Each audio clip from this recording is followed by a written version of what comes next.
And also, I've also indicated that all the slides and links today we will be sharing after the event to those registered with us. I would request that you stay on mute unless you're speaking.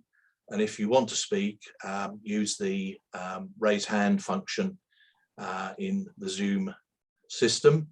And obviously, as some of you have discovered, if you want to use the chat to introduce yourselves, provide any contact details or other useful background information, please feel free to do that. Why are we here? Well, I'm very pleased to say that the Green Care Network, and specifically myself, have been asked to be involved in work that's being done for Norfolk and Waveney's integrated care system, which will be coming into place in July this year, around what they call a green plan. And that green plan has underneath it a number of green plans from individual NHS providers, so hospitals, and ultimately I think primary care providers as well, and other NHS organisations. And I'm particularly pleased because obviously, whilst those green plans perhaps will be focusing on things like carbon reduction, which is obviously very important in terms of trying to mitigate the impact of climate change, there are perhaps a couple of other crises that we're confronting, which I think need to be addressed in those plans. Could I ask you to mute, please? Okay. Yeah, first, the loss of biodiversity. And whilst perhaps NHS sites are not necessarily huge areas of open space, perhaps they can play a part in improving habitats, food sources and so on, so as to improve biodiversity, maybe as part of a wider approach to what we might call community wilding. And secondly, and quite obviously over the last 2 years, we've had the pandemic, and we've had issues of health becoming much more to the fore, a whole range of issues of health. And arguably, we're only just now seeing, if you like, the fallout from the pandemic in terms of the ongoing health issues that come from that. And I would argue that connecting with nature in order to aid recovery and promote health and well-being has become even more important over those 2 years.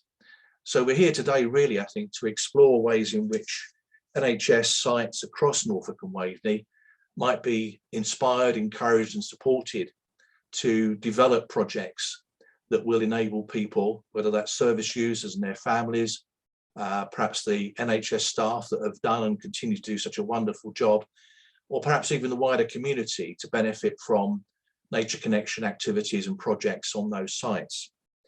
I'm pleased to say we've got a really, I think, interesting and authoritative group of people to speak to us today initially.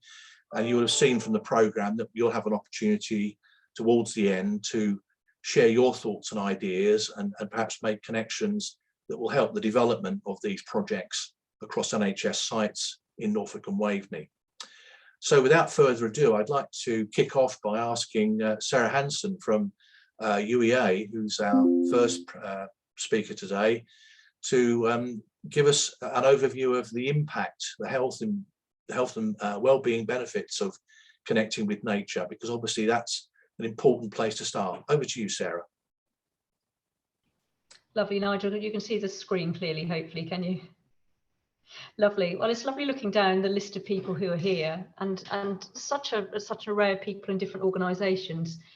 I mean, I'm sort of, this is a very short input from me. I'm sort of assuming people are here with a real interest and an understanding of nature and health. So what I'm not going to do is give you loads of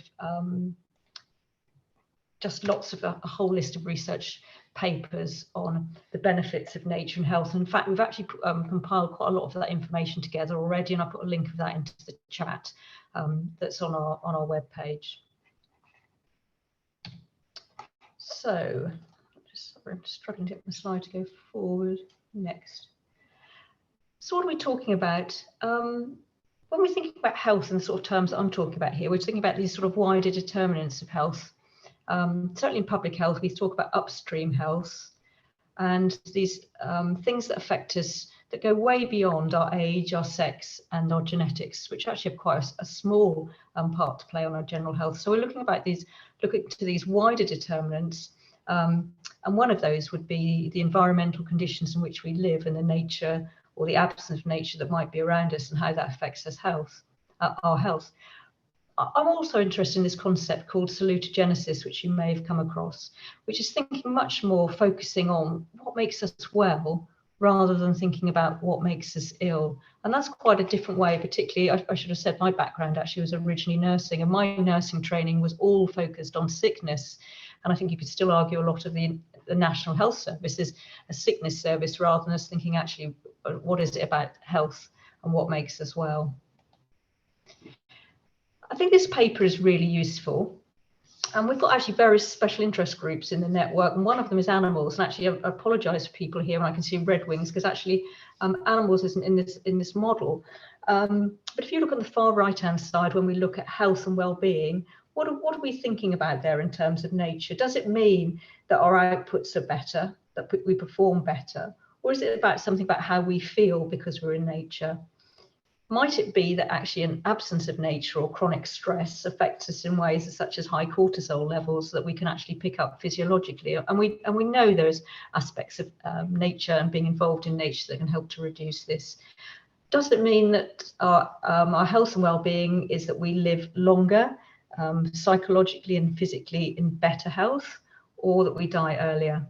And so then if you look to the left of this, these are the sort of aspects of nature that might actually impact on our health. Is it our air quality? And we talk a lot about this now, about air quality zones and the legislation that we're breaking in this country. Is it what we do when we're within nature? Is it the physical activities, things like walking, or for children for outside play? Or is it interacting with animals in nature? Is it the people we meet when we're outside in nature? That reduces loneliness and gives that increasing interaction, or is it just being part of the nature is part of your community? So a nice model there, I think, to look at, to think about what is the aspect of nature that we're talking about that affects our health. And for us all here today, what parts of this might we be able to affect to increase the health benefits for people? So we've got lots of answers, but actually there's also lots of questions outstanding. So we know, I've got an example paper there, look, that 120 minutes a week in nature is associated with good health and well-being. And that's an example of one of the papers that's on the network site. And we know that an interaction with nature is good to these really wide determinants of health, such as spiritual benefits, social benefits, and things that we feel. But within that, people do need to have access to green space. And for green space, of course, we live in Norfolk with our lovely coastal county, also take that for being blue space. But what we don't still know is about the mechanisms to deliver these benefits. And what are some of the characteristics within those natural settings that are actually important for the health benefits? And one of the ones I've highlighted there to mention is biodiversity. And I obviously don't have the time or scope or the knowledge really to talk about this, but I would, all of the slides actually, Nigel, are all hyperlinked.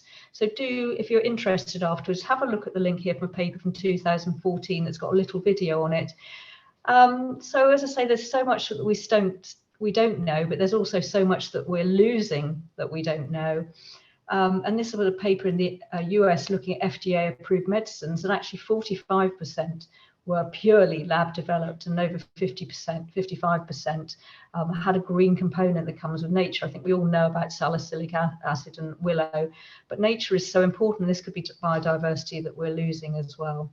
And I think that's perhaps all become much more, we've thought about that a lot more because of COVID.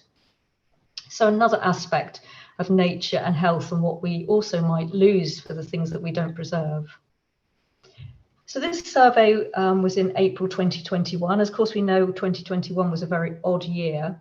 I'll leave you to have a look at the slides and the details afterwards. I think probably the most important things I wanted just to highlight was who visited nature, really. So those who have a higher income were much more likely to visit a green and a natural space than those who were on much lower incomes. And there'll be many multitude and good reasons for that. Again, I guess us thinking here, what's our role in that? And people who are here, particularly I think involved with children, the lack of impact or the lack of time that children now have to interact with nature. And I think this is really important to think about, because if children and people aren't involved in nature, then we might have this sort of vicious cycle when there's actually a disaffection towards nature if it doesn't have meaning in people's lives. I think that's quite a sobering phrase even to think about the extinction of experience with nature. And this brings us on to think about urban nature, so that we're not all just thinking, perhaps as my first slide indicated, sort of open green spaces. Because of course, in most of us live in an urban environment. So if you have a look at, I think these were taken from DEFRA. Look at 2020 here, and you'll see the proportion of people who live in rural settings versus urban settings. And you'll see as well the populations that tend to be in rural areas tend to be older people than younger people.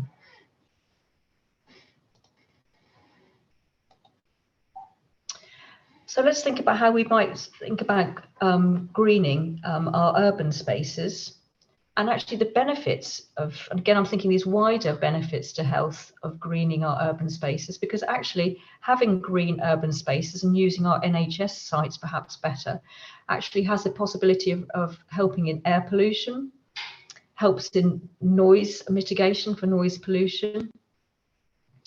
And these all have costs for people's quality of life, health costs, and actually people dying earlier, so higher mortality figures, but also living in poorer health for longer. That comes from the ONS. So again, this is a very brief overview, but if you want to have a look, do have a look at the hyperlink on the left. So thinking about urban spaces as well, who lives in these urban spaces here? And the reason I've highlighted the word minority there is to really recognise that in some of our urban spaces that Black and ethnic groups are not the minority groups in those areas, but they certainly feel the most acute effects of deprivation and the impact on their local environment of the lack of green spaces. So investing in parks and green spaces, or the NHS sites and small areas, can actually have a very powerful effect in tackling social deprivation for these wider and stronger communities. And again, do have a look at this. I think the Design Council has got some really interesting information. One report I really liked here was about natural solutions to tackling health inequalities. And if you're at all interested in how you might develop some of these programs yourself, I think there's some really nice case studies in here. One was taken from Stepping Stones to Nature in Plymouth, and they talk about people gaining this confidence in nature and in green spaces. It's a bit like when people are involved in the cathedral with Dippy in the cathedral, or people going into theatres. If these are not your natural environments to you and your family, how do you have the confidence to know what you're supposed to do, how you're supposed to behave, what you're supposed to wear? And imposing things on communities, as we all know, is not helpful, and you don't get the sort of engagement with people. But it's about bringing people along and helping them, building their confidence. So a useful report. There's some really innovative initiatives. I've only put 3 on here. The Wildlife Trusts, I'm sure many of you are really familiar with here. So that's about how we look after our natural landscape, but are doing lots of things about nature and well-being. Thriving with nature is nature and mental health. And then this lovely one that I came across recently, which was Flock Together, which again was about bringing people together. It's a bird watching initiative, but recognising the vital role of nature to de-stress and recharge. And I think we've all seen a lot of this on a lot of programmes on the TV, whether that's been Spring and Autumn Watch or Gardener's World, or any of these programmes where we've really tried to showcase what nature can do to community groups. So I was just going to finish with this slide again to think on the concept of how you bring people with you and thinking about workforce health. I'm sure other people on here have also got extremely good experience of this as well, and how you work with people. But the whole idea of a restorative wildscape at work, to have outdoor breaks and the use of open space. I know when we talked about with NHS people before, the thought that you have got a space to go to that's actually away from patients and you just have a time to, a restorative time, really to help you to go back into work. The picture here is actually from a Horatio garden. I had a friend who was in the hospital at Stoke Mandeville, and it was fascinating to see one of the Horatio gardens, what it was like for patients and how that had been designed for patients with spinal injuries. So they could go out into nature, occupational therapists working out in it. But actually, I thought for staff working in such a really tough environment, for them to have that restorative space was really important as well. And there is this concept, the micro restorative, that just having views and small amounts. This is not thinking that you're going to be, at Kelling Heath, where some of our hospitals are, or some of our places might be, but also thinking about the small spaces that we might have. So again, a couple of links to papers here to have a look at for people who might appear apparently well. So we're not always just thinking about people who are acknowledging are unwell, but those who are well, and the sensory benefits, again, this salutogenesis, thinking about what makes us well. I think we know it when we feel it. It's very tangible to us. And that actually looked at as a study where you looked at a sensory garden versus an urban plaza. I can see Brian is on the call today, who was involved with the silent space at UEA, which was actually to say to an area, which is the Knott Garden and the lovely walled gardens at Earlham, to say, look, this is a space people can go and be silent around all the clutter of everyday life. And I was involved with the Physic Garden at UEA, which was in a new building, really acknowledging that medical schools always had a Physic Garden, again, acknowledging the really fundamental aspect that plants originally had in medicine. And again, maybe that's something we can think about for our NHS sites, how we really showcase plants and what they do for people's health and plants and medicine. So that's a really whistle-stop tour. But I hope that's been helpful, and very happy to answer questions as we go along. Thank you very much, Sarah. Fabulous condensation, shall we say, or condensing of a whole lot of information. As you say, there's an awful lot we don't know in detail, but I think what comes across very strongly from what you've said is that we know enough, I think, to know the benefits of connecting with nature, but also I think connecting in different ways, from the micro, as you've said, through to the macro. It could be just a view out of a window to an open space that's interesting, where we can see wildlife at work, right through to the larger landscapes where perhaps we can wander, and everything in between, gardening projects, interacting with animals, a whole range of ways in which we perhaps can connect with nature, both to aid recovery and promote health and well-being. We've got a bit of time for any questions. If anyone would like to use the raised hand function to ask Sarah anything or make a comment on what Sarah said, over to you.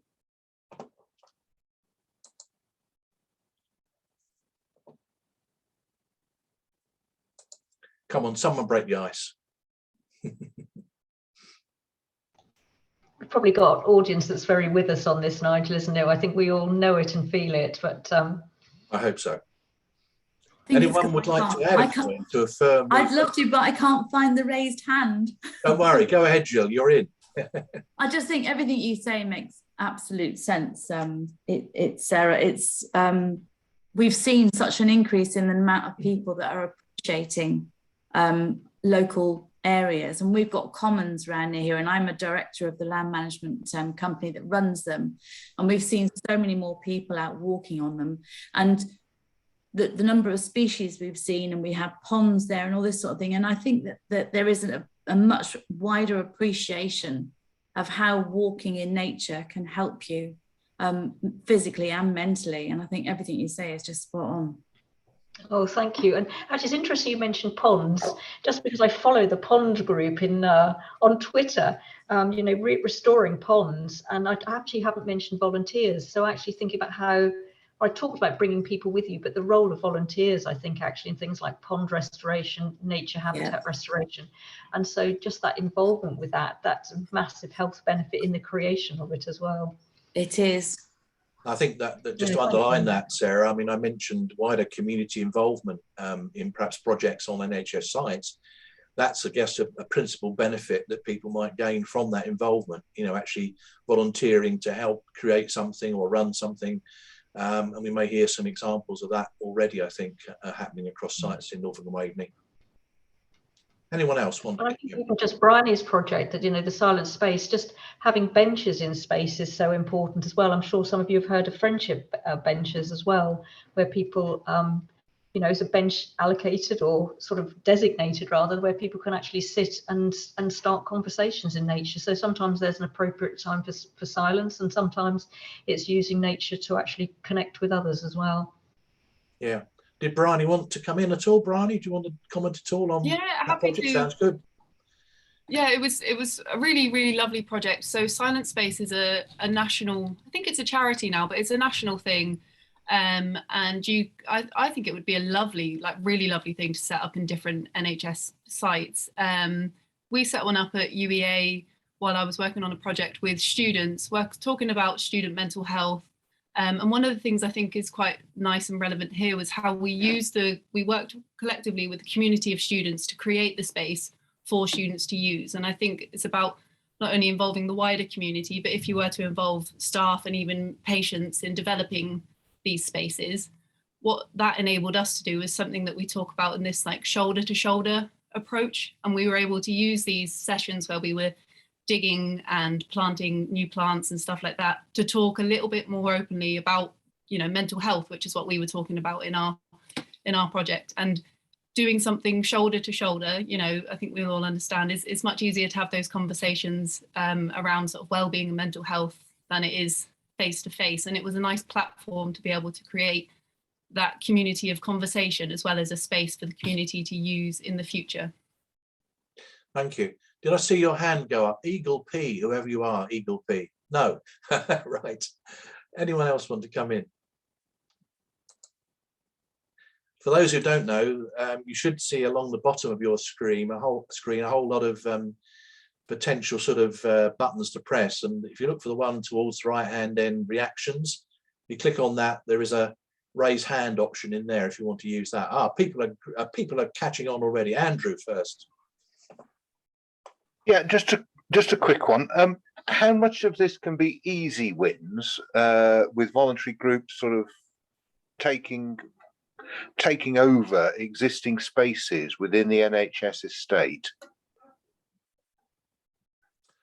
Nice question, Andrew. Anyone want to come in on that? Yeah, have we got anyone from NHS estates here? I don't know if we have on this call, because we've talked to them a lot, haven't we, locally, Nigel, recently? Yeah, I'm hoping there are. I mean, there's been all sorts of sort of guerrilla gardening in cities, hasn't there? People taking over patches in town centres, and you know, that's.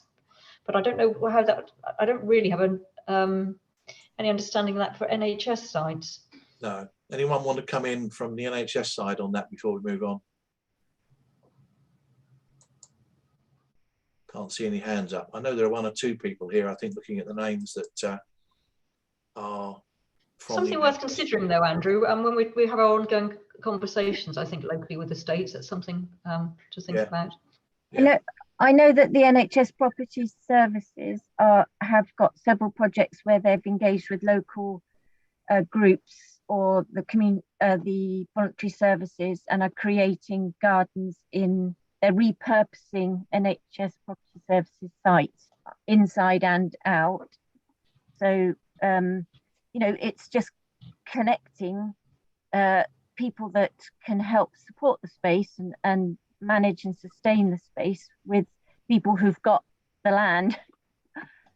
Yeah, and you touch on a very important point, which is often overlooked, which is, you know, it's all very well putting the effort in at the beginning, isn't it? But you've got to keep these things going, particularly if you're thinking about gardens and you know, other sorts of green space. Yeah, thank you, Alison. Argus, I think your hand was up next. Yeah, no, it was sort of Andrew's point. I think that's a really interesting question, and I think the Horatio Gardens model it's certainly for gardens within hospital spaces. That's sort of along those lines, where spaces are adopted by the charity with the NHS. And Robin Hanbury-Tennyson has done something similar, which I got quite excited by after his recovery from COVID. He's obviously a exploring type, and I think he found it very difficult not having access to outside space while he was recovering from COVID. he was extremely ill and in a coma, and he started a charity which I think is largely focused in the West Country to begin with, but exactly that idea of having outside spaces, and I love the point about the physic gardens and the original role of physic gardens, and whether there is a role for community adoption of space within the NHS. Just starting with small corners on hospital sites. I know space is always tight, but and obviously these places are under extreme pressure at the moment. But that and also the speaking to the idea of the National Health Service as opposed to the National Sickness Service. Yeah. I think a lot of what this call is revolving around. So really interesting and exciting. Thank you very much. Caroline, over to you. Okay, thanks. It was just a quick question. Is there still a physic garden at UEA? Because we do quite a lot of the wellbeing service does walks around UEA. I saw your comment in there, so I was actually looking because I haven't been into UEA. I'm permanently home working, so I've had some. Right. I've only had about 3 visits to UEA in the last, in the last 6 months. So it is next to the new, we call the Weetabix building, opposite the sports park. So it's really near to Earlham Park, and I think it'd be so lovely to link all of those lovely spaces up. So the silent space that Bryony was talking about is in the Earlham Park, and the physic garden sits next to that straw covered building. And it does feature plants in medicine. We had involvement with Norfolk Saffron, and and did all sorts of stuff with school children to start with, stained glass making. And but I don't know, Caroline, whether that's still there. So I'll make it my thing when I'm next in to wander and see if it's still there. It's built. They're boxes and built to replicate these cigarettes. I think I know what you mean. Yeah, thanks. You touch on another important point, Sarah, I think, which is very often we can be rather insular, thinking about, whether it's an NHS site, a school site or something else. If we're thinking about particularly the biodiversity improvement angle here, we need to be thinking landscape scale, don't we? We need to think about joining these spaces up. So thinking about the connections between your hospital site, your GP site or whatever, and how that can work, if you like, with the wider landscape in terms of improving biodiversity. Very important. Okay, unless there are any other questions, I think we'll move on. Well, thank you all. If you want to put anything in the chat, I can monitor the chat, or I'll be here to the end to answer any other questions. But thank you very much again, Sarah. We will be sharing your slides and of course, you've got them anyway, haven't you? Yeah, great. Thank you very much indeed. An apology, first of all. Emma Jarvis, who was due to join us from Norfolk and Norwich, unfortunately for technical problems, can't be with us today. But I have got her slides, which I've talked through with her. And I'm going to do my best, if you like, to highlight, I think, some of the key points that she wanted to make from the Norfolk and Norwich perspective. And we'll move on then and hear from Jill in relation to Norfolk Suffolk Foundation Trust. So I'm going to try and share my screen.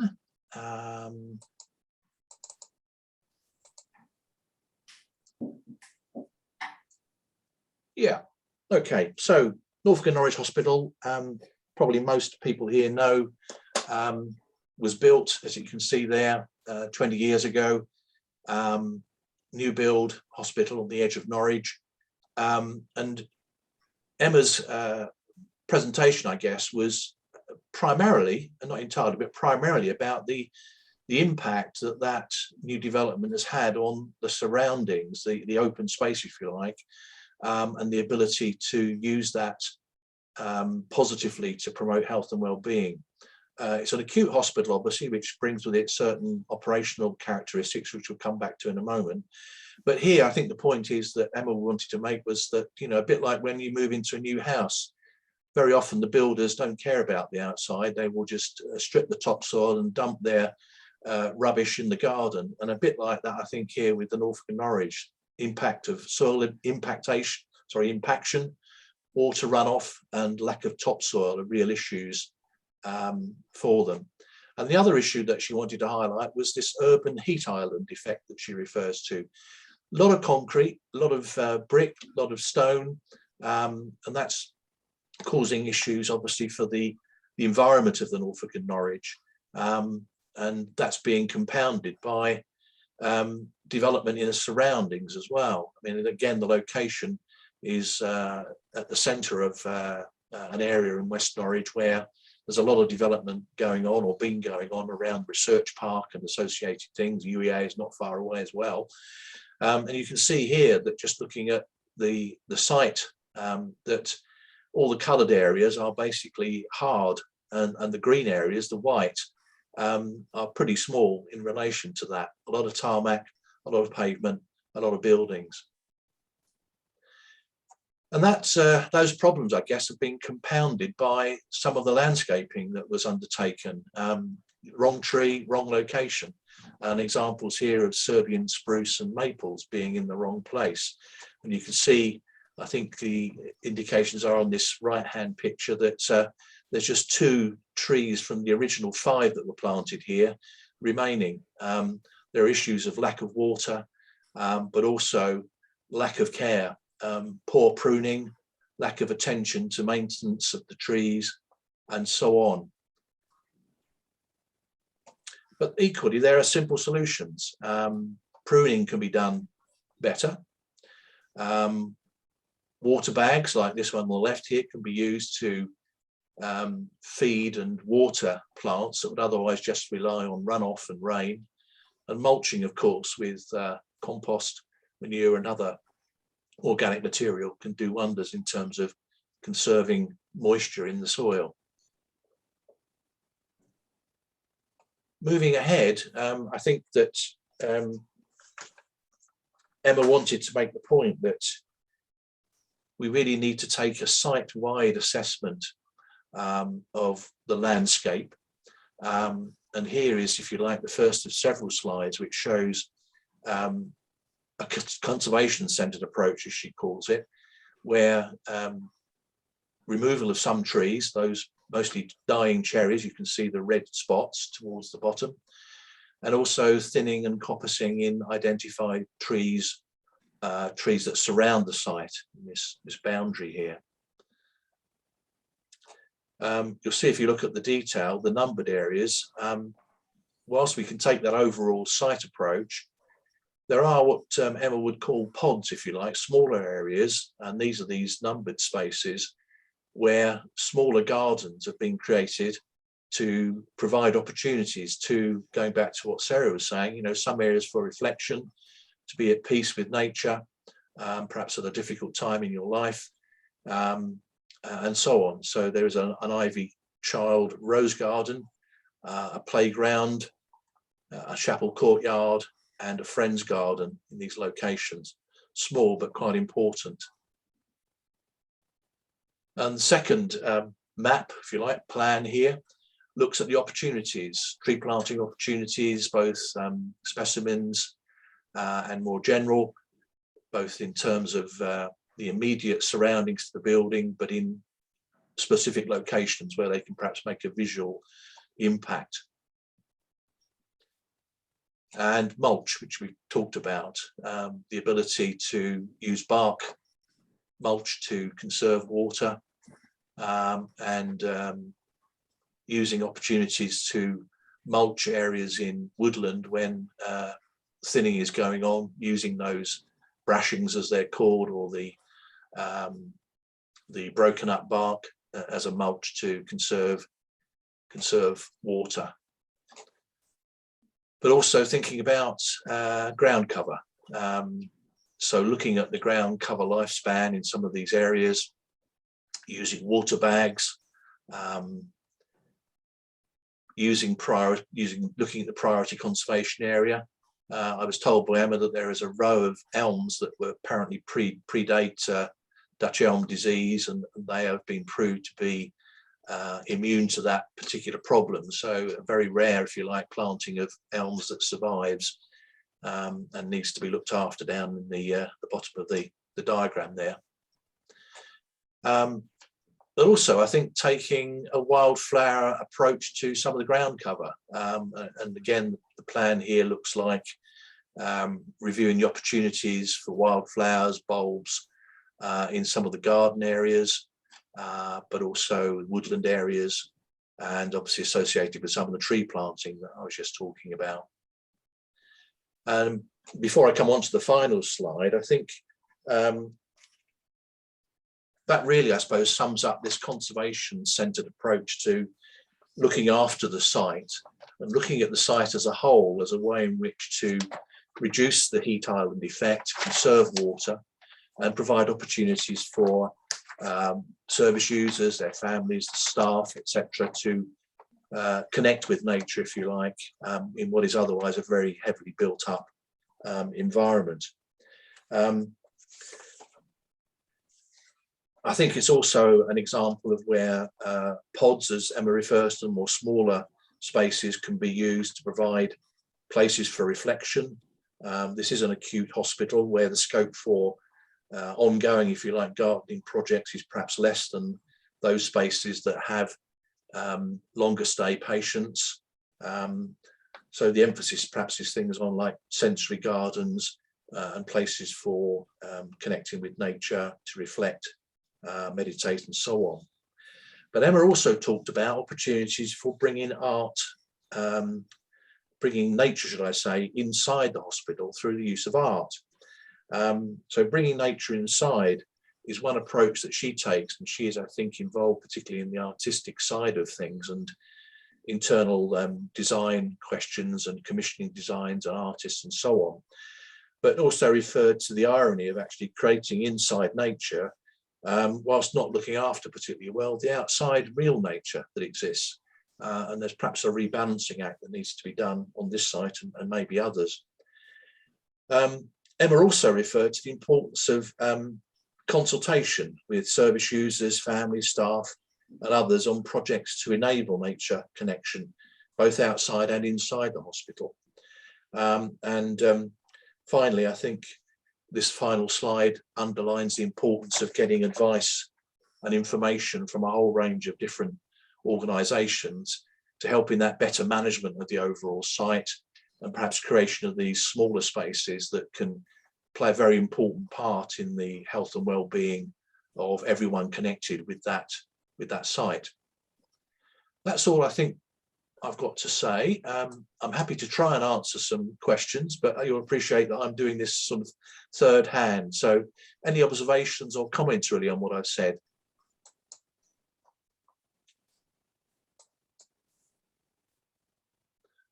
Argus, your hand is up. Is it still up from your previous call?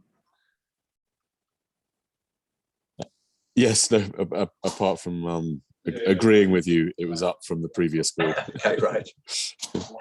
But I think the connectivity and the importance of scrub, I suppose, would be to add to that as well as wildflowers. Right. Thank you. Andrew, your hand's up. Yeah, just noticing the participants slide, and you've got Easton and Otley College. How easy has it been to develop that contact? And does anybody know the scope of involving secondary schools in proximity to hospitals and NHS estates in sort of delivering something as an element of practical work for perhaps the less academic? Thank you, Andrew. I can't obviously respond specifically on the Norfolk and Norwich experience, but has anyone else here got any observations or answers for Andrew?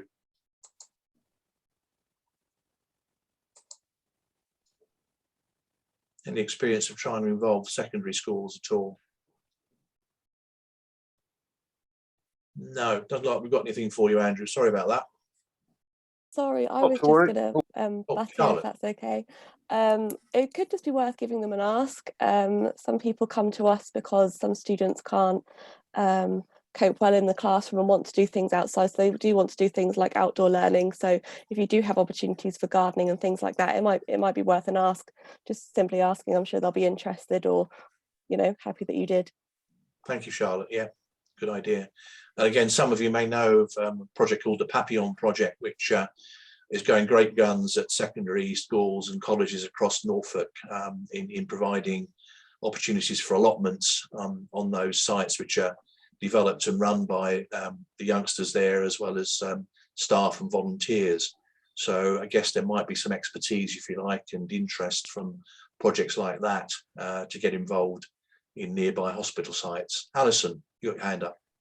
I was just going to give the example. I work with Aylsham High School students who are part of a nurture department, and we work together with Aylsham in Bloom to create a kind of reflective gardening space on Porpoise Grave, which is an old graveyard, unmarked graveyard at the back of an old a workhouse space. So that schools would, I think certain schools, you know, it's developing relationships, and there's an active youth group, gardening group in Sprowston that I've worked with projects, and then you've got you've got the National Citizen Service. That's young people who often do kind of, they have to do a social action project that lasts about 3 weeks in the summer. So they're kind of 16, 17-year-olds. So it's just finding the right groups, really, which, you know, but I think young people want to do green social action projects. It's just finding your way in, really. Yeah. So approaching schools and other projects like youth projects in your area could be a useful place to go. Yeah, thank you. Anyone else before we move on? If not, I'd like to welcome Jill Lee from Norfolk and Suffolk Foundation Trust. Jill, I'm going to be handling your slides for you, I think. Is that right? That's right, thank you. I'll try and find the right one.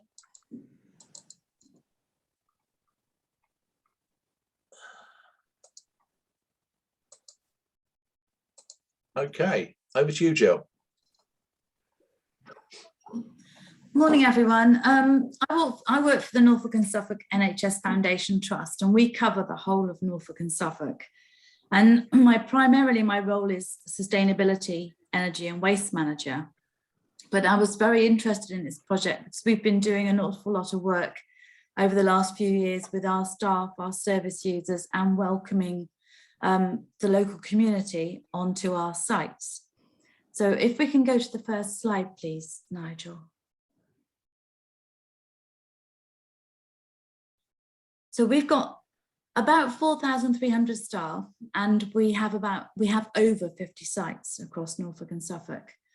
And a lot of our sites have got beautiful gardens attached to it. And because a lot of them are quite older properties, they tend to have very mature gardens as well. So we've got areas of woodland, we've got at Helsden Hospital, for instance, we've got a beautiful hill going down to our lower plateau.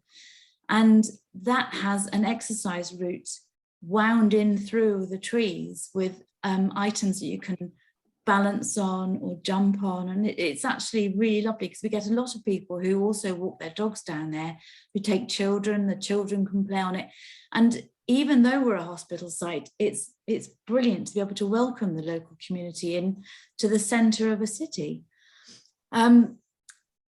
Round our actual sites, like our dementia wards, we have an awful lot of medicinal herbs such as lavenders, sages and things like that, which are tactile for people, but they're also safe for people to ingest, because as a mental health trust, we're very aware that you sometimes can't control how people are in gardens. So to have things that aren't dangerous to eat is most important.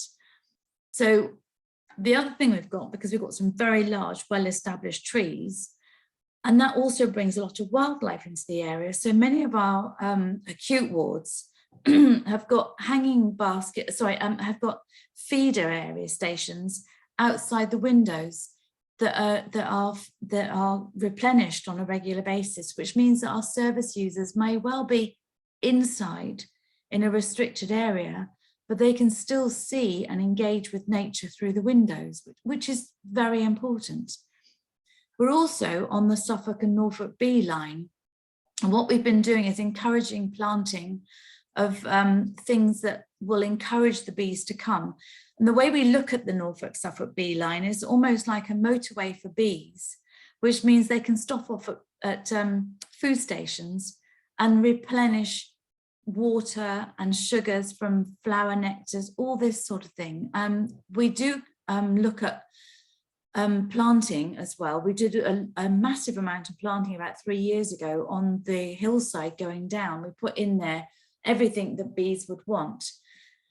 Some sites of ours have got dedicated allotments for service users. For instance, our site at Northside, we've got a massive area outside that has chickens, they have an aviary, we've got fruit trees, we grow tomatoes, salad items. The chickens produce eggs, which means that our service users who are at that site can also take the things that they grow and the eggs, and they can produce food for themselves, which is also a very, very healthy option to understand how nutrition is very important to your health and well-being as well. So they can connect what they're doing with the digging of the soil, having the chickens on site, the caring for animals, having the aviary, cleaning it all out, the fruit from the trees, which we sell, and we also sell the eggs, but understanding all those links between nature and how it affects us and how it can affect our bodies. So the other thing we've got up there is a beautiful fish pond with fantastic fish in it.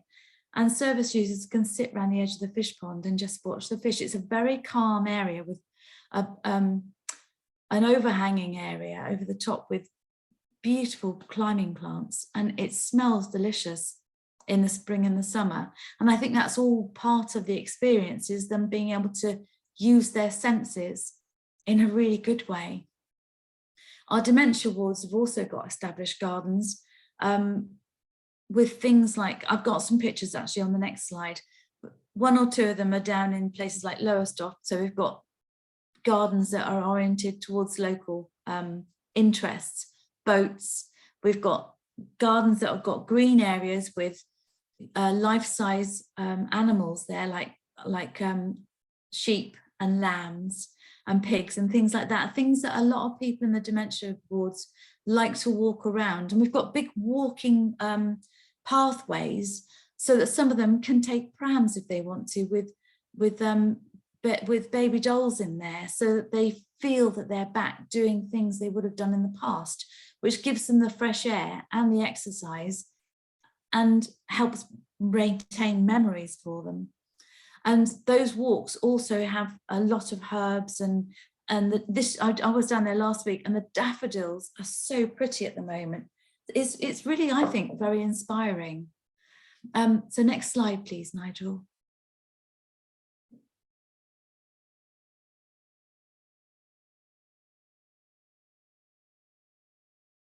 Well, as I've said, a lot of this is about our health and well-being. Now you can see the 2 pictures at the bottom. The one we've got the rockery garden with the pampas, and we've got the beautiful boat there. And for a lot of people who live near the sea, that brings back a lot of memories. And we've got the livestock, because of course we're a rural community, and those links to livestock are quite important in some of our service users' minds. So as a mental health trust, we totally understand the power of nature and its healing abilities, and we've tried to tie that in with an awful lot of our sites.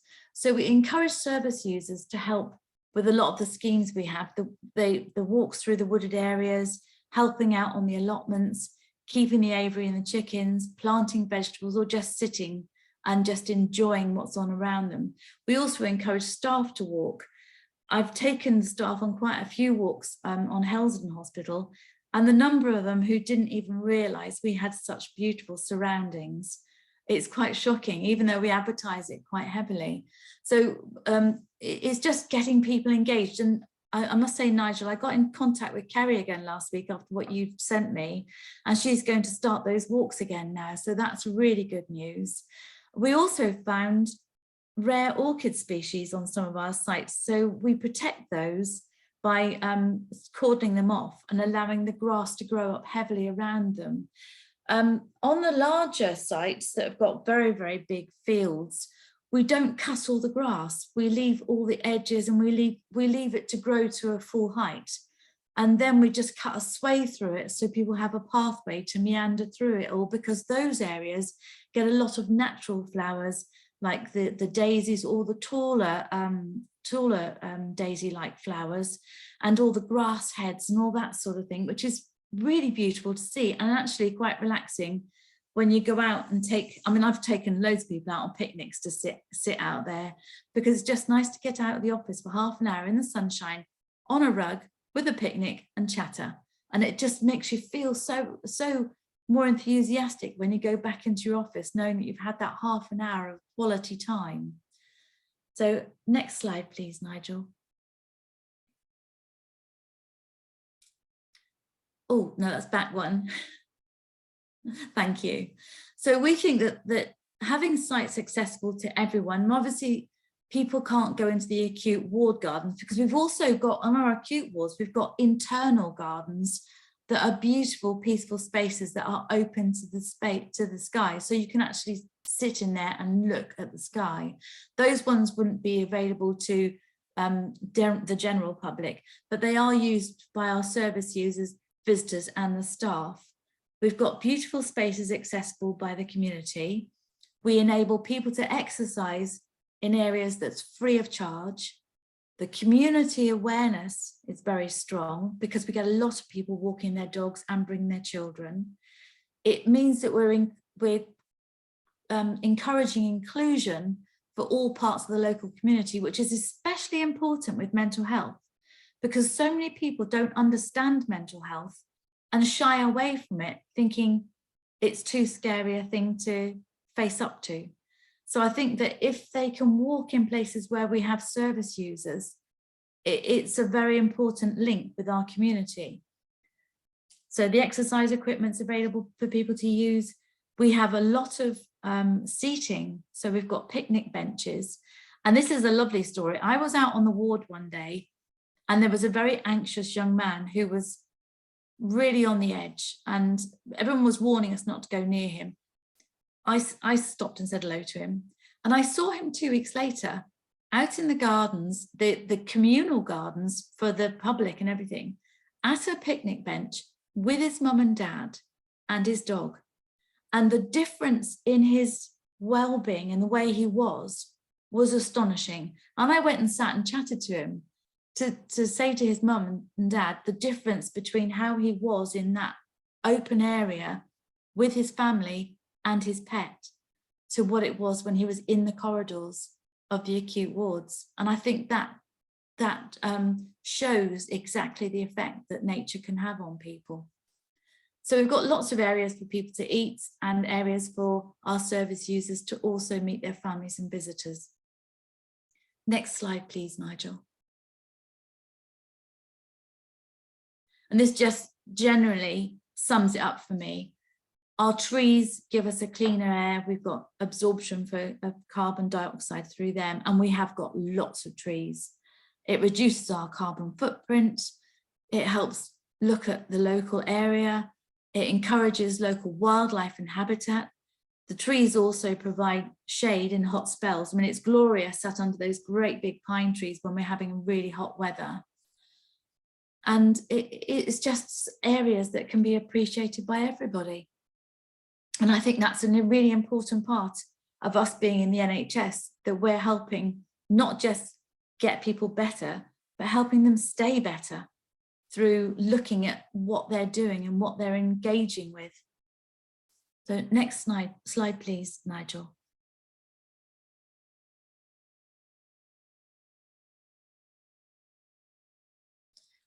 And so our key positives and our tips for success. We've got large open spaces that can be used by the whole community, but even if you haven't, you can still do small areas, whether it's a small pond where you're going to encourage local wildlife to come to it, like frogs or newts or that sort of thing. We've got our own acute wards have been building a beautiful garden with our service users, which they're so proud of. And you can see the picture to the left of the lavender they've got there. And it's really good for them because it's tactile and it's something they can smell. And it's just something for them to feel creative in doing. And our success has also come from having excellent gardeners and staff that engage service users in building those gardens. And again, so they're proud of the spaces. The staff that engage with service users and take them on regular walks to view nature. I know that with Kerry, some of her initial findings were people going, whoa, this is boring. But after the second or third time, they were championing the bit to go and do these walks. And I think just the enjoyment of being out there and breathing in the air, and if it's sunny, even if it's raining, having the rain on your face, just feeling those different, the way different times of the year and the different weathers. So engaging with nature and art encourages a calming effect. And a lot of our service users do paint, so they quite often paint pictures of nature. And the other thing, which is most important, you don't have to have a large budget to change attitudes or improve areas. I mean, I buy seeds from Lidl, they're like 5 packets for £1. And I take those into work and I plant things up with those because it's just really nice to do something, especially if we're doing it with other members of staff and with our service users. So next slide, please, Nigel. Oh, I think that was it actually, sorry. Sorry, it's a bit, no, it isn't, there is another one. LSFT, we're actually building a new hospital, and hopefully I think it's going to be built by 2024 or 2025. The designs aren't completely finished yet, but one thing we have discussed a lot is having all the correct sort of vegetation around, small trees in the gardens. I think there was discussions of a reed bed, so we've got water purification there, which I'm very keen on, but it's future-proofing our buildings with environmental predictions in mind. So ensuring that the quality of the build takes into account any extreme heats or extreme colds, extreme winds, using everything we can to harness nature, which is the photovoltaic panels, and using ground source heat pumps. By the way, we do actually have 6 sites already that have a lot of these things on. We've got photovoltaic panels that we sell the energy back to the grid. We've got cedar roofs, which are very pretty, but also help keep the buildings cool in the summer and warm in the winter. And we've got grey water systems. So we're engaging with nature in so many ways and we have sun pipes as well, which are hugely effective, but for no cost because they're free when the light's coming in during the day. Doesn't even matter if it's not sunny, it's still really light. And if you think that was something invented by the Egyptians, so it's great that we're using that sort of technology now. So the new build team has got a team of non-NHS people engaging with it. So it's lovely to see that we're also reaching out to the local community and getting people involved with it that can help raise awareness of what they would see would be needed from a hospital, not just from what we know a hospital needs to be in line with all the regulations. So it's lovely to see we've got a team that's so balanced and that we're going to end up with such a beautiful hospital. Sorry, that's it. Fabulous, Jill. Thank you very much indeed. Really inspiring stuff. Obviously an awful lot already going on, but I guess you would say there's always room for more, really, isn't there? Always. Yeah. Always. You mentioned the new build at the end. I know Anne is with us, Anne Shreve, who's involved in that. Anne, did you want to comment at all on what Jill has said, particularly with regard to the new build? I would just like to get behind everything that's going, all the possibilities there. It's going to sort of cut through quite a swathe of the open areas that are there at the moment, the new builds. And so there's a need to, protect what we can, and where we're enhancing the landscape around the new buildings and the older buildings, to take into account those things we talked about earlier, about the biodiversity, about the animals and the birds that live there already. We need to find ways of ensuring that they're minimally disrupted, if you like. It will be a huge change in that particular part of the lower plateau. Brilliant, thank you, Anne. Andrew, you've got your hand up. Yeah, very fascinating presentation, Jill. It was really brilliant. couple of questions came into my mind. First of all, you use the phrase that they can be accessed by everybody. Now, I have to say that the thought of accessing the grounds of a hospital as part of a mental health trust is something that hadn't really occurred to me. I'm just wondering how everybody knows that these grounds can be accessed, or whether everybody is really patients and staff. And then sort of linked to that, I'm just wondering if there's been any connections made with social prescribing link workers who do quite a lot of work with people who have mental health issues, but both pre and post acute issues. Right. I can find out about that because that's not my area of expertise, but I'm sure that our Chief Medical Officer would know about any links with that. And regarding how people know, because there's an awful lot of housing estates, because we're up near the airport, and a lot of people know that site because it's been there since the 1700s and it's huge.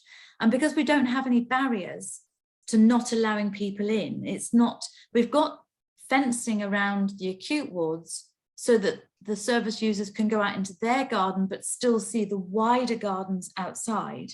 But we also have staff that take our service users out for walks.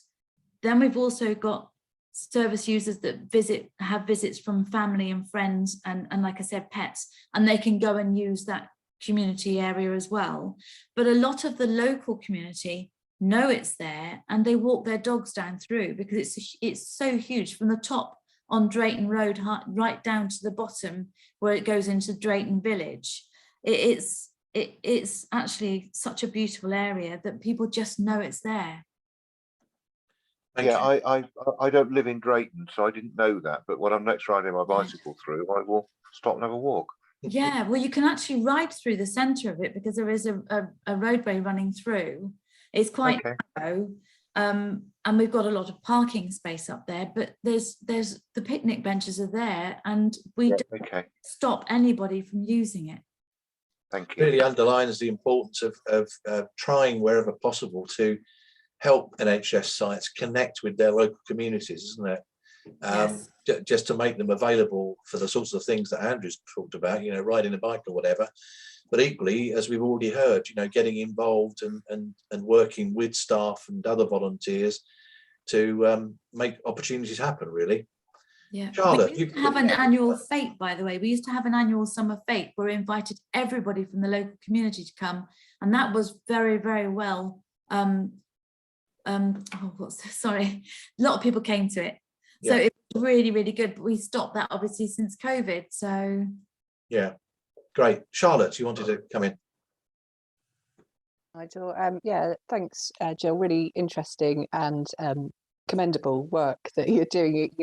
Clearly got a good evidence of the benefits of putting time and space for this kind of work. I suppose I'm just interested in where you think the challenges or sort of compromise might be of Helsden and maintaining some of these gardens might be over the coming years. It is a challenge because we only have 2 gardeners up there, but they know their stuff and they're very, very good. And we have, as far as I know, no plans to get rid of our gardeners. And they keep an eye on absolutely everything, which is why we found the rare orchids, because they were working on cutting the grass and discovered them. And it's really good that we've got gardeners that are so knowledgeable. But we also have other people who are so interested in our open spaces up there, our staff that also engage with us, who do daily walks, notice if there's anything different. So I think the worry for me, and I will be honest about this, is there's been talk, I've been here 8 years now, there's been talk for so long about selling off the upper plateau, but that doesn't have a massive amount of the garden space on it. The garden space goes from the edge of the upper plateau down to the lower plateau. So I'm hoping that we will be keeping all that green area and those beautiful fir trees that are there, and that will still help us maintain a link with our community, because I think it's going to be built, they're going to build houses on there. So again, that would help that population have that availability around them. Great, thank you. I think we need to move on, folks, as time is slipping away. Thank you again, Jill. Fabulous presentation. Obviously, it's gone down very well from the comments in the chat and that people have shared here as well. I'd like to move on to a slightly different angle now. We've got two presentations from people that are involved in organisations that possibly can provide support to the sorts of projects that we've been talking about. And also, I think will probably give us some other interesting examples of different sorts of NHS sites where nature connection has been made possible. Very pleased to welcome Miriam, first of all, from NHS Forest. And Miriam, perhaps you could introduce yourself and say a little bit about NHS Forest for those that aren't familiar with it, and we look forward to hearing from you. Over to you. Great, thanks, Nigel. I'll just share my screen.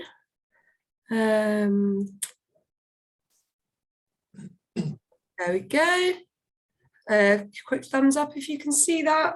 Brilliant. Okay, so I'm Miriam Dobson and I work as the NHS Forest Coordinator and Green Space for Health Outreach Officer at the Centre for Sustainable Healthcare. And the Centre for Sustainable Healthcare are an independent charity that work with the NHS to improve sustainability on kind of all aspects, from surgery and carbon footprint of buildings through to our green space work and the NHS Forest, which I'm going to talk about today. So the NHS Forest, for those that don't know, if I can just, there we go. So we're a good practice network for NHS that are looking to improve the social ecological value of their green space or improve their use of nature in healthcare. So we've got sites all over the country, from Guernsey up to the Highlands in Northern Ireland, Wales, England, Scotland. And the spectrum of activities that our sites do is really, really wide ranging. So it's from tree planting, vegetable growing, horticulture. I saw that someone mentioned the Boston Medical Centre rooftop garden in the chat earlier.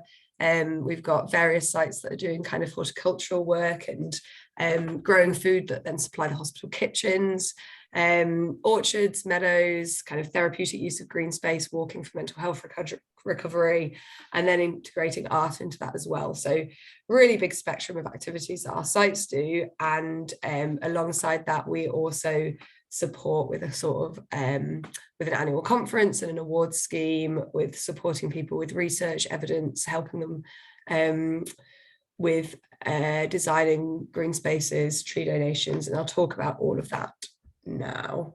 Miriam, before you go on, can I just refer people to the map, if you wouldn't mind? People will see that I think there's one tree in Norfolk and Waveney at the moment. Yeah, there's 2 trees. Looked earlier, there's 2 trees in the area, and so we have 2 NHS Forest sites in your area, and it would be great to have more on board. That's what I thought I'd hope you say. Thank you. Yeah. So the NHS Forest Network originally started in 2009, and at that time it was primarily a tree planting campaign. So what we do, what our kind of flagship project is that we can donate free saplings to NHS sites who want to do tree planting, and that can be from kind of woodland creation to orchards, to kind of individual trees, anything to kind of improve biodiversity and create really beautiful green spaces, and all of the benefits of trees for health and well-being, for staff well-being, for use by patients and the local community, and also obviously the kind of ecological and biodiversity value of tree planting. So we've now got, I think, about 250 NHS forest sites around the country, and since that project started in 2009, we've now got around 90,000 trees planted across the UK that we've supplied to NHS sites this season. So the tree planting season runs from November through to March, and so we're just over halfway through at the minute, and our sites are planting about 12,500 trees in 80 different sites around the country. And the way that we approach tree planting is really that right tree in the right place idea. So we don't suffer the issues that we saw earlier at the other site, where it was very much the wrong tree in the wrong place. So we're about working with sites to develop their planting plans, to make sure that it's the right trees, the right number of trees, to make sure that everything is basically in place for the trees to have the best possible chance in life to survive to their full age, and therefore also maximise the environmental and social benefits the trees can provide over a whole lifespan.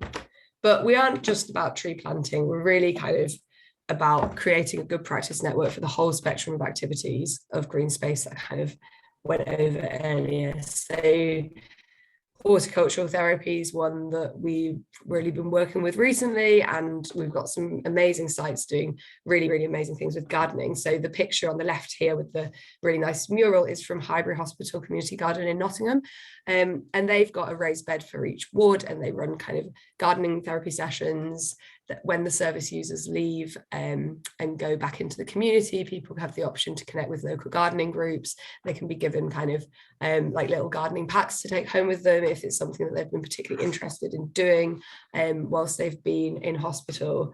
And they've also got a sensory garden, so it's really about that kind of touch, taste, smell, making things accessible. They've got a wildflower garden as part of that, and as you can see, they've also got this beautiful artwork. So they have really strong links with local community art projects and events, and they've, you know, kind of historically taken part in big community events. And so the garden's really, it acts as a therapeutic space, and it acts as a space that supports green space and biodiversity on the hospital site, but it has these wider links out into the community that we've touched on earlier, where people know about the site. It's open for people to come and sit in their lunch break. Staff can use it, people who are visiting the hospital can use it, and then it's also something that's directly used in therapy.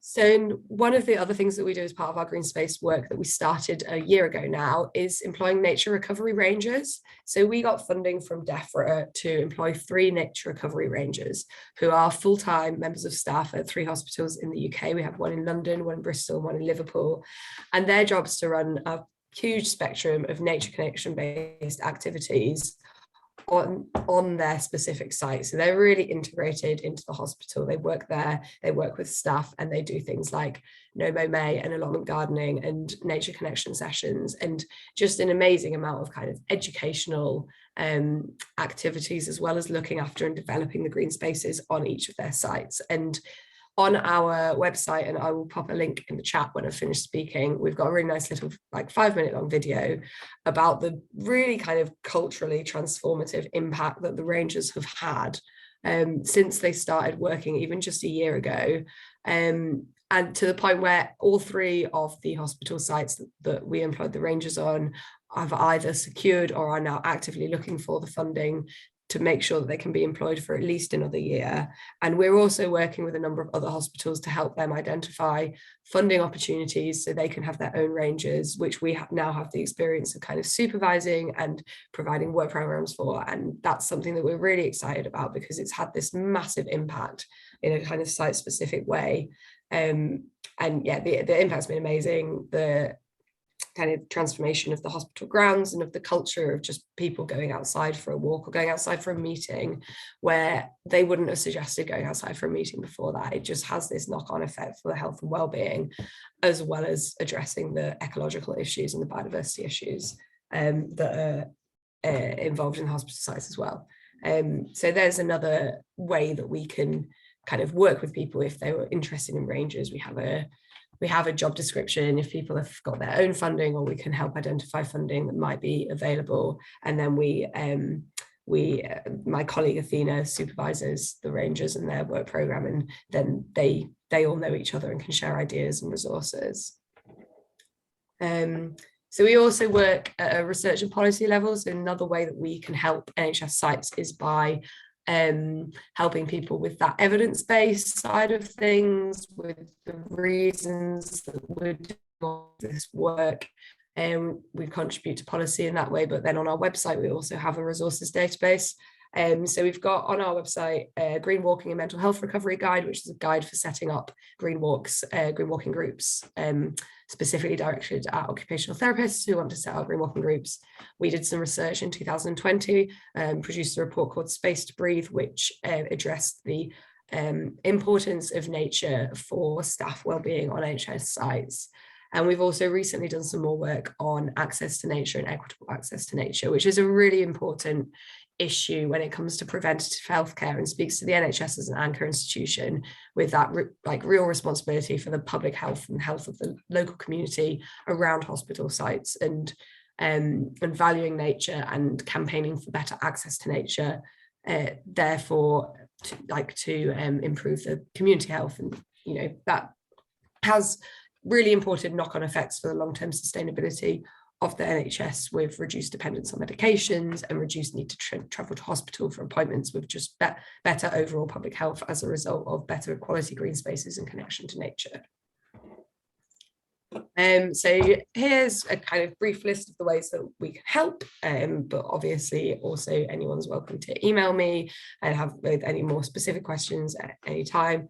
So our tree donation scheme, we can work with you to develop a plan for tree planting, donate saplings for the upcoming tree planting season, which will start in November this year. We offer free advice on green space development, so anyone can kind of get in touch, and we'll set up a meeting and chat through any of your ideas with you. And we also, it's not on this list, but we do also run a training course on green space and health for healthcare professionals. And that's a kind of a half day working to learn the underlying theories and reasons behind using green space in health, helping to develop any projects that you're interested in. And then there's a follow-up day on the course as well, where you can kind of check in with progress that you've made.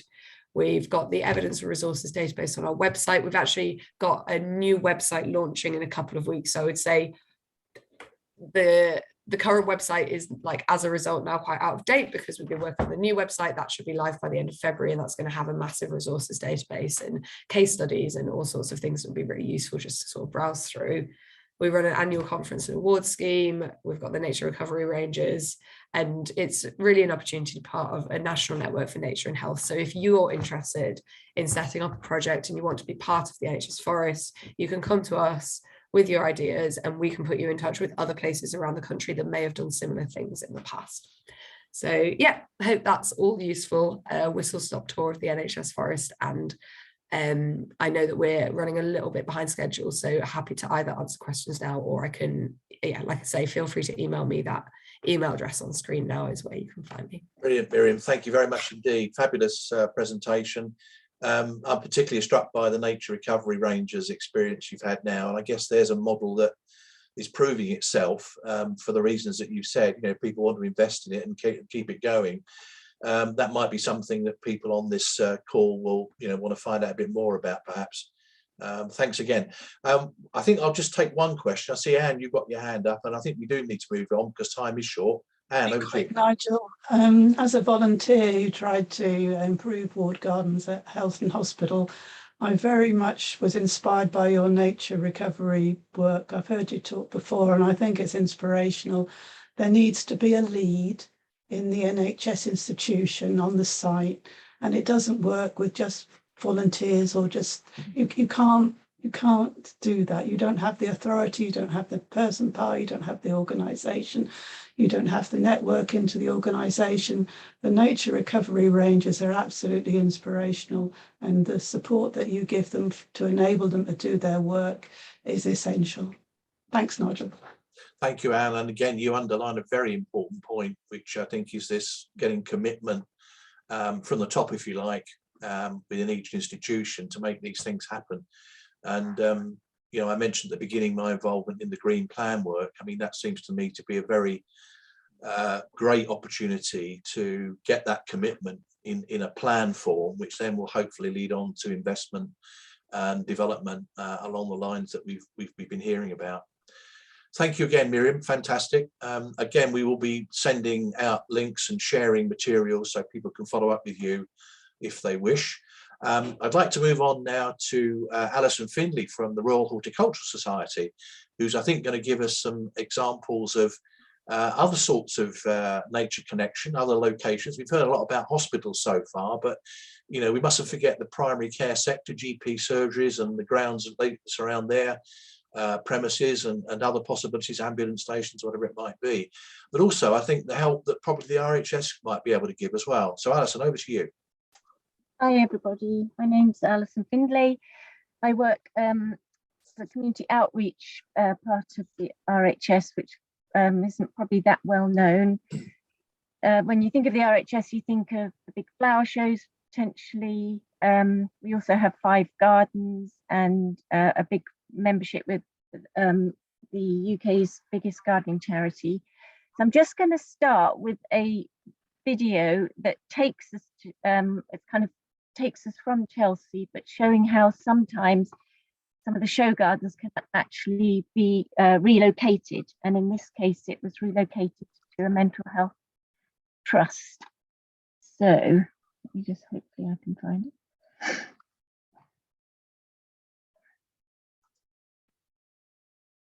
Hold on, I'm just going to unshare. Sorry, I forgot to do the sound. Oh, it is on. That's good.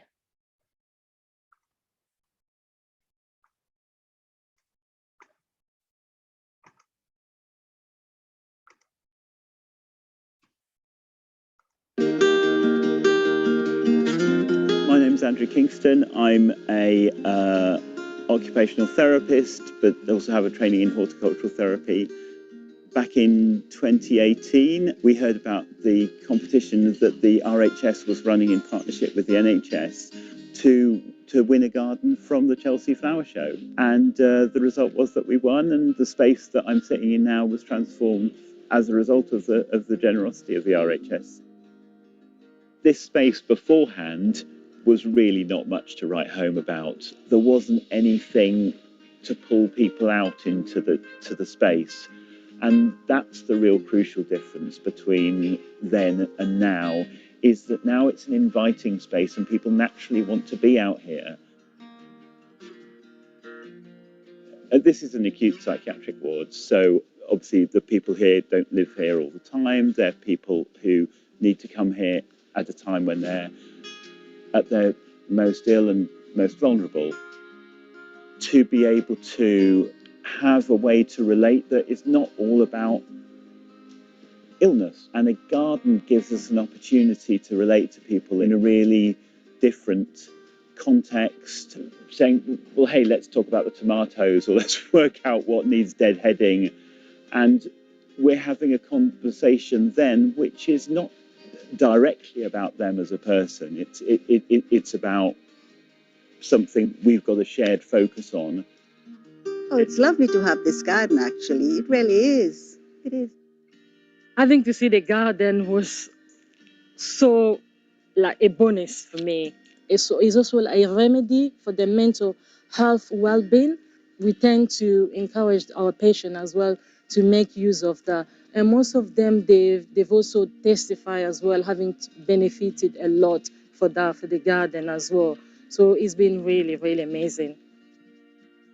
6 months after the space was transformed, we had lockdown, and people using the wards weren't able to leave. They weren't able to have visitors. People were all obviously, very scared at that time. And to have this space just brought such a great deal of joy during that time. And I think one of the things that particularly made it important for us was when we heard the very sad news that one of our colleagues, Andy, passed away from COVID in April of last year. We thought about what would be an appropriate tribute, and the garden felt like an obvious way to make that tribute. And Andy was a very proud Cypriot guy. To pay tribute to him, we got an olive tree. And that olive tree is a really important part of the garden now. The excitement that winning this garden generated, not just amongst people working on this ward, but also around the hospital. People have started bringing in plants and flowers and making them more attractive and usable spaces. And also other organisations have approached us to talk to them about how they can make their spaces work better for them. And when you show people a space like this, they go, oh, yeah. It literally seeds other bits of organisations to be inspired to do the same thing.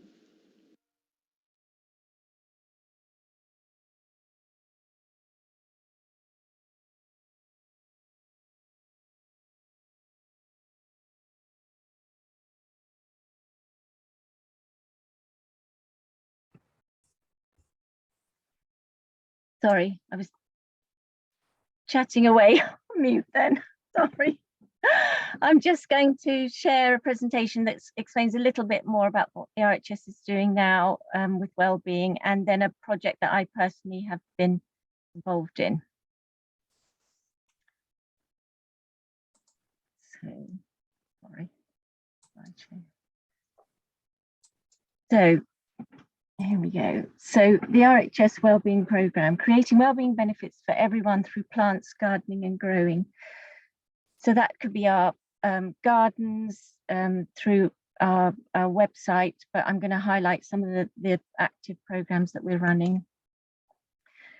So we are supporting community groups with wellbeing gardening projects.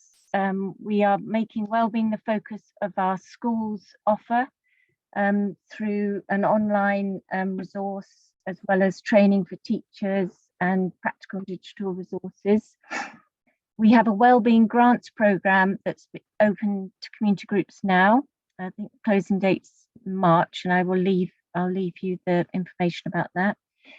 We've been involved in the green social prescribing projects, part of the test and learn pilots in Manchester and Surrey.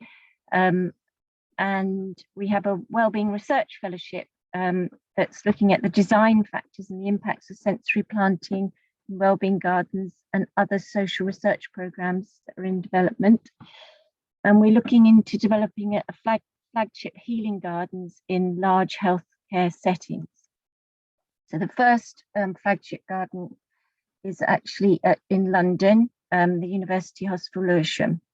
And there's a similar project officer to the ranger idea, if you like, who's going to be engaging with staff and the community. Our newest garden in Bridgewater, which is just outside Manchester, has a wellbeing garden that's used as part of therapeutic gardening practice. We have a full-time therapeutic horticulturist who uses the garden.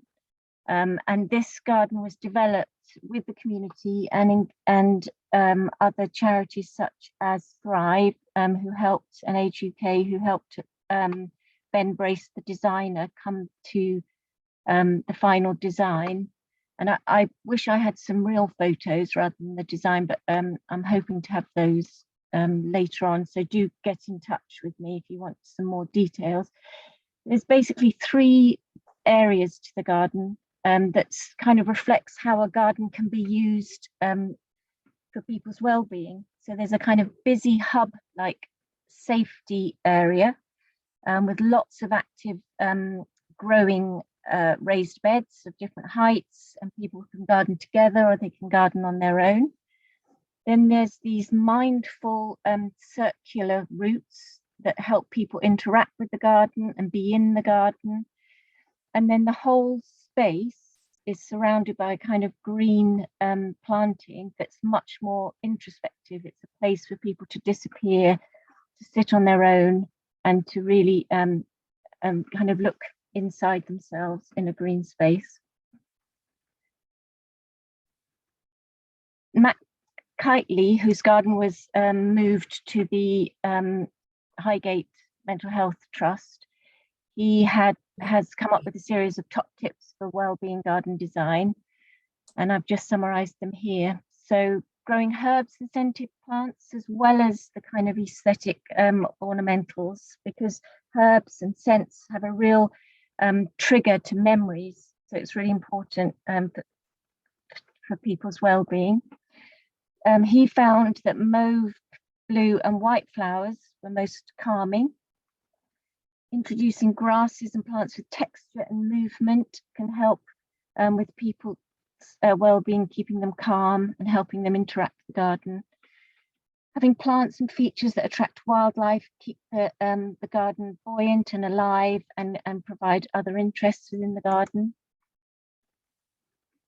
Views and focal points, really important, and these mindful circles or meandering paths that come back on themselves with no dead ends, and lots of places to sit, either together, like the friendship bench that's been mentioned, eating together, so edible plants actually where you can sit and eat at the table, also places to sit alone, that kind of contemplative side to gardening.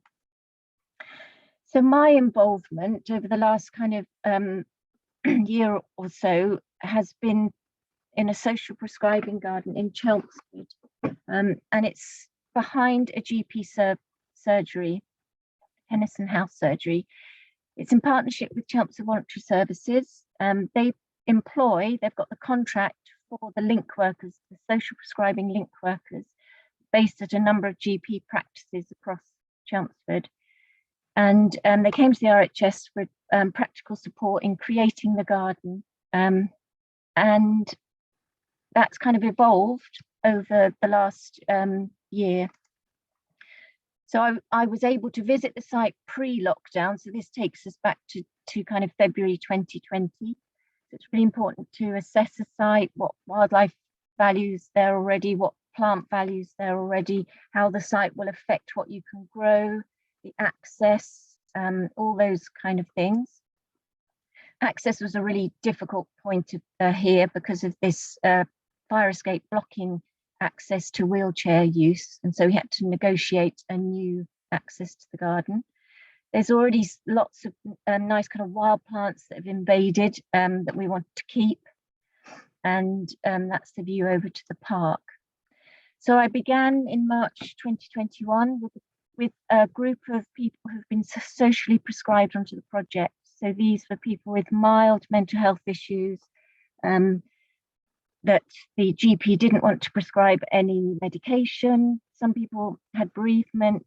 Some people were just socially isolated, kept coming to the doctors, but this is a way of providing them with care without medication. And so we started off over Zoom because March 21, we were all in lockdown again. And we did everything from chatting, sowing seeds over Zoom. I sent them seeds and compost discs and things. We did craft and art activities, and we tried to, work out what kind of garden they would like to have behind the GP surgery. So I used different techniques, the poll facility that's quite useful in Zoom, to ask them what their style was. I had, did a PowerPoint of different types of gardens. So you can see that raised beds were quite important because a lot of people had mobility issues, that they liked a natural feel to the garden. And we did activities like natural portraits where people kind of could explain a bit about themselves by creating a picture using plants and these they collected, which is a really nice icebreaker activity. And yeah, I used Flinger, which is quite a nice interactive way of people sharing ideas over Zoom to explore what kind of garden that they would like. So this is their mood board that Flinger is really good. It just stays there, so people after the sessions, before the next session, could add in different ideas. I used a technique called fuzzy felt garden design, which is quite primitive, but it's quite good way of getting people to kind of visualize spaces and float ideas, if you like. If you can remember fuzzy felt, you can float shapes onto a design. So I just sent them a pack and they cut them out, and then they could float on the space, on the base plan, where they would like the shed and where they would like different growing beds. And we put in things like a pond and different trees and wildflower areas. So this is a different group's ideas. I tried to pull everybody's ideas together and trying to bring in those kind of principles of creating a wellbeing garden. And we had issues slightly, or things to think about, because the GP surgery has consulting rooms that overlook the garden, and we had to create a quiet area near to the GP surgery and then a more active area kind of further away. And so, yeah, we created these zones of a wildlife quiet corner, a food growing area, a sensory area that might be quiet too, and then trying to create a kind of screen almost to create a quiet zone near the GP windows. So this is a final design, and you can see that we've got the shed and a seating that leads onto a wildlife area, compost area, big active kind of food growing area, sensory area, and then there's the quiet area with a pond with a kind of path that goes through it. It's not as quite so flowing as perhaps now that we've got it in place that I would like, but it is quite a small space. It's only 9 meters wide and about 16 meters long.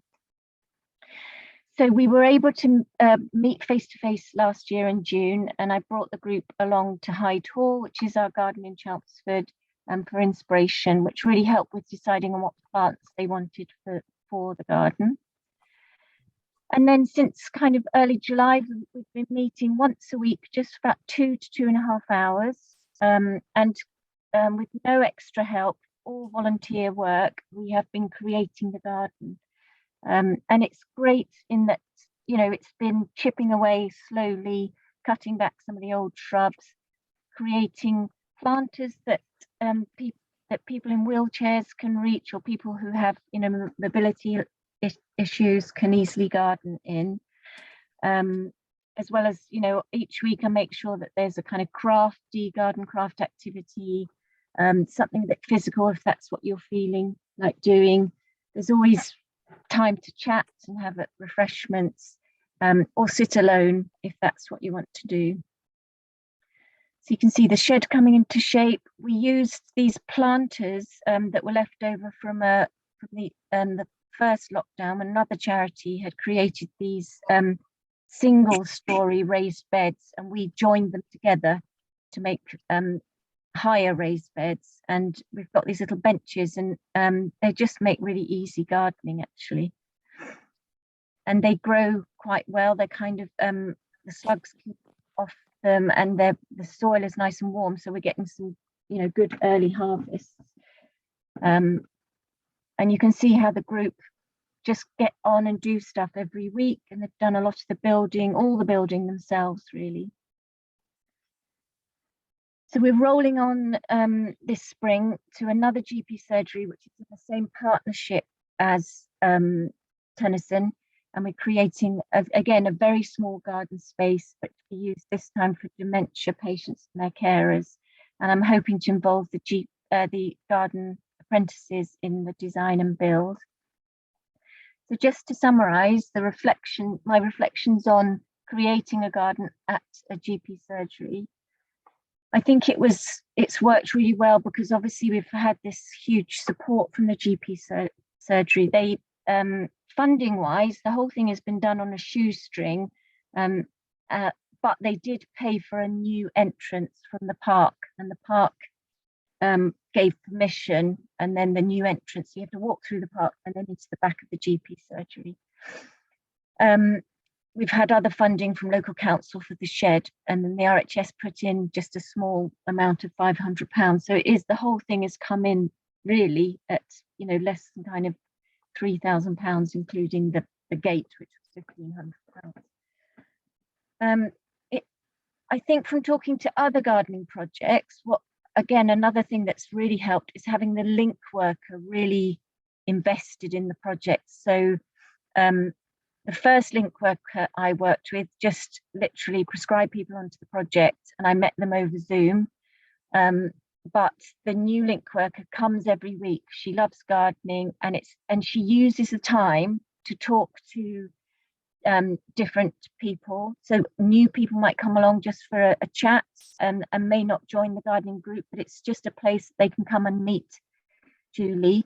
And also it's a chance for her to touch base and with the clients that she has recommended coming along to the session.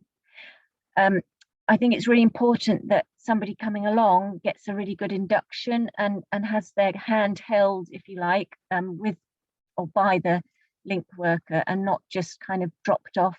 It's a huge thing to come along to a new group, and I think the induction is really important to get it right. I think it's worked really well that we've had the participants involved from the word go, and from the design, the build, the activity planning. And so they're completely invested in their garden.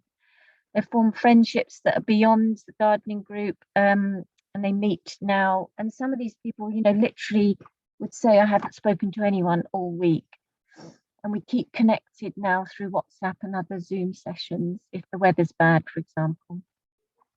We do have work to do, I think, to make it sustainable. So the next steps, I think we need to encourage participants to take that next step and become a key holder, which is the kind of model that Chancellor Voluntary Services use for their men's shed. So that somebody who's willing to be that extra bit of volunteering will be a key holder, or we appeal to the local community and get more gardening volunteers involved, which we haven't done at the moment. It's all people who've been prescribed onto the project. We want to hold open days to involve the local community. And the big thing is getting the GP staff to use the space, because you know, it's there. It's a bit higgledy-piggledy at the moment, and we need to just get all the planting finished. But it's a wonderful, restful green space that I think the GP staff just are too busy, and we need to try and get them to come out for lunchtime when the weather, you know, weather improves. And finally, what the RHS, the support that's available. So currently we've got our wellbeing grants available to community groups between £5,000 and £10,000. The RHS runs the Britain in Bloom scheme and the It's Your Neighbourhood scheme that connects different community groups. It's a great way that you can join It's Your Neighbourhood. You can sign up your local project to be an It's Your Neighbourhood group. It's all free, and then you get to hear about what other people are doing. We've got a really good area on our website about wellbeing and gardening, and there's lots of case studies. There's an interview with Ziki Webster, the therapeutic gardener at Bridgewater, for example. And yes, do look into that, the book, Your Wellbeing Garden. It's got lots of really good how involve the science as well about why gardening is really good for our well-being. I'm available for support, and that's my contact details. And yeah, that's me done. I hope that's helpful. Wonderful, Alison. Thank you very much indeed. Another very inspiring presentation. I particularly liked the Tennyson House example, which, you know, is a great example of co-designing somewhere, which is, I guess, beneficial to those taking part, as well as getting involved in the hands dirty stuff. And also, you mentioned a very important aspect of this, which is the green social prescribing angle as well, which we've sort of touched on a little bit today, but I think that's going to be of growing importance. And projects like that Tennyson House one, but equally perhaps projects on hospital sites and so on, could play a part in that green social prescribing offer, if you like, that needs to be developed. Thank you very much, Alison. I'm conscious of time, folks. We don't really have a great deal of time left. So instead of the breakout groups, which I'd originally suggested, I'd like to perhaps suggest we stay together as a whole group for the last 10-15 minutes. First of all, if there are any questions for either Alison or Miriam, we can take those. But equally, I'd be interested in, you know, your comments on where we go with this. For me, this is the start of a journey. I think we've hopefully initiated some interest in the idea of using NHS sites more for nature connection.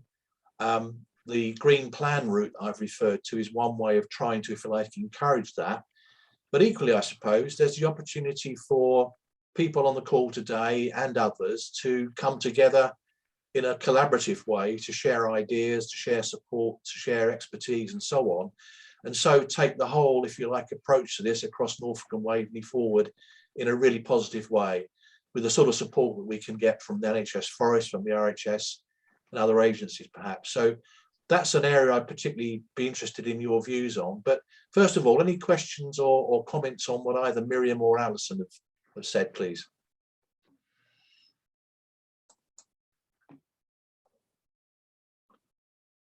If not, I'll just open it up really and say, you know, what do you think? Where do we go with this? Is there scope for developing this sort of collaborative approach across Norfolk and Waveney?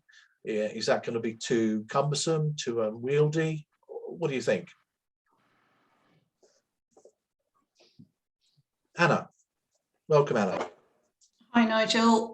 Yeah, I was just saying it's all been really brilliant. It's just so refreshing to hear this. And I know you know that I'm very interested in social prescribing. And I think that, you know, that's our biggest, most powerful tool potentially with this, getting some sort of collaboration. And as the ICS develops, and I know they are now, as we've talked about, creating a social prescribing lead, and hopefully they're going to have been appointed shortly, that's a massive opportunity to try and pull all this together and get them involved in moving forwards in that direction. The other thing I wanted to say was it just comes out so strongly about the massive beneficial effect of both on the service user, but also on the workforce themselves. I'm part of one of the health and wellbeing workforce groups across the system, and so I'll be making sure that they know about this, because I think, you know, the effects on the workforce are hugely beneficial, as you mentioned, Alison, getting the GPs and the staff outside, and the fact that they're feeling they're too busy is even more of a reason to get them outdoors, and moving more and experiencing the nature around them to reduce their stress. As we know, the workforce is highly stressed at the moment and has been for a long, long time. And I think this is crucial for them to be able to experience this too. So yeah, thank you, everybody. It was really great to listen to. Thanks, Anna. Just to say, Anna's from Active Norfolk, if you don't know Anna. Did you want to say anything about Active Norfolk's interest in this, or possible involvement or possible support even, to Anna? Yeah, no, sure. So I'm relatively new to Active Norfolk. I've been here now as a strategic lead for population health for nearly 4 months, and I'm currently looking for directions for my work. And I think, you know, obviously we're here to get Norfolk moving more. And, you know, we have lots of initiatives. So, you know, whether it be our active travel, active environments, the work that we do with children and young people. We also work with active workplaces as well. So there's a huge breadth of our work that ties in very nicely with what you're doing here. And as I said, one of my sort of specific interests is going to be social prescribing. So I'm looking at working quite closely with the health system, and tying in nature and our environment as part of that. Lovely, thank you, Anna. Hannah, you've got your hand up. Could you briefly introduce yourself, and over to you.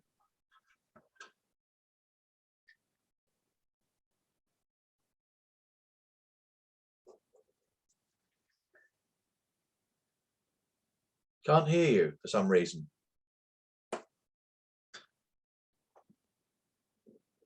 You're showing as being on mute at the moment. Now you're unmuted, but I still can't hear you. Perhaps we'll come back to you in a moment, see if we can sort something else. Anyone else want to come in? I mean, particularly this idea of where do we go from here, I suppose. Is something, some form of collaboration going to be beneficial? Do we rely on the green plans to take things forward? What do you think? Hello? Ah, better. Can you hear me? Yes, got you then. Fire away. Hi. Hi, just to introduce myself, I am currently working on quite a short-term project over the next 3 months with Garden Organic and Norwich City Council facilitating the 100 Days project. And I just wanted to say a huge thank you, because the topic of connection between organisations keeps coming up and forming this network. So thank you so much for today's event, and thank you so much to Alison, because, and this is something I wanted to share with the group, this afternoon I've got a meeting. It's an initial sort of planning meeting at the Mind Rest Hub in Bethel Street, and they are really interested in developing a garden space. And we're going to do some sort of collaborative design workshops and hopefully get the space kicked off with some active gardening. But as I just said, I'm only a sort of short-term facilitator on this project, and so I'm sure that there's lots of people who are here today who would like to maybe get involved with that project. And I know that there's people who's going to be at the meeting later who would love to watch a recording of this video and know who's out there in terms of social prescribing and Active Norfolk and all the local partners. So if that's okay, I'd just like to share the fact that there's hopefully going to be a garden being developed at the Mind Rest Hub in Bethel Street. So feel free to make inquiries with those guys if you think you'd like to collaborate on that, and also just ask permission if it's all right to share this video somehow with the people I'll be meeting later. Because yeah, absolutely. I mean, it won't be available immediately today, Hannah, but I will be uploading it to our video channel, and then I'll be sending out an email to everyone who's registered for today with that link, and also with the slides and the chat and all the other bits and pieces that people have very kindly put forward. So thanks for that, and good luck with the 100-day challenge. I think that's a fabulous opportunity to really get some, communities, not everywhere in Norwich, but 4 selected communities in Norwich engaged with green space in a really positive way. So brilliant. Good luck. Argus, you wanted to come in? Yeah, it's just my usual mantra, but very inspiring, the talk today, and just seeing, as ever, the people you bring together, Nigel, extraordinary group, and just the level of what's already going on the ground, and what our organisation is about really is a mapping exercise and celebrating what's going on the ground already. Just say a bit about Wild East, Argus, because I don't think everyone here will know about it probably.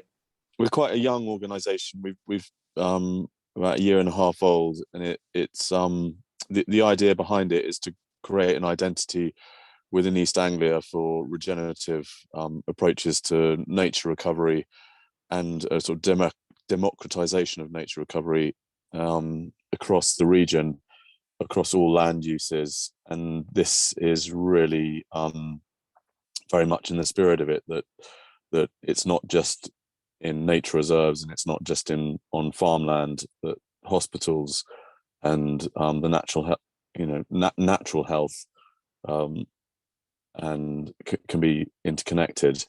And the idea, I think, that the environment, a lot of people are really aware of the carbon crisis, but I think that the importance of the natural environment to our own well-being is incredibly important, and possibly more devastating than the impact of climate change is the loss of abundance and that sort of interconnectivity. So that's our sort of big vision, is to try and create abundance across East Anglia. But our method and process of doing that is trying to map what's already on the ground, celebrate it, and then create the desire to join up, and also just to give a boost to organizations that are doing incredible things, but also show what's happening over the hedge, over the border, within a sort of loosely defined East Anglian region.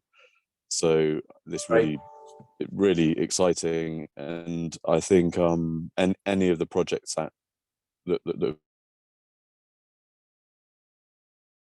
lost you being discussed, and there may be sorry, am I sorry, back? lost you there the last little bit. So just I think there could easily, we've got this very sort of basic map of dreams, which is trying to express this, and we're upgrading that in the next month, and the idea of having a sort of natural health service layer to that would be really exciting. We've got a kind of schools there, and this would be a real advance. Yeah, great, thank you. That's one suggestion.